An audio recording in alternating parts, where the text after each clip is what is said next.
តោះថ្ងៃនេះខ្ញុំនាំចំណាប់អារម្មណ៍ពុកម៉ែបងប្អូនមកទស្សនានៅស្ពានអ្នកលឿងបងប្អូនណាហើយនេះក៏ជាថ្ងៃដំបូងដែលខ្ញុំឆ្លងកាត់ទៅលេងស្រុកដែរបងប្អូនគឺជាថ្ងៃចូលឆ្នាំទី1បងប្អូនណាប៉ុន្តែថ្ងៃហ្នឹងវាហាក់បីដូចជាអត់សូវមានបងប្អូនឆ្លងកាត់ច្រើនប្រហែលទេបងប្អូនគឺទៅដោយរលូនណាបងប្អូនណា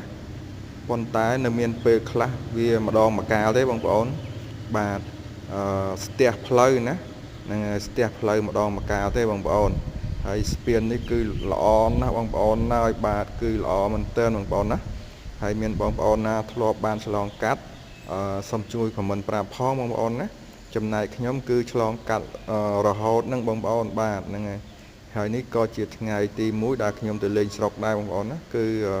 ឃើញបងប្អូនសប្បាយចិត្តណាស់បាទហ្នឹងហើយ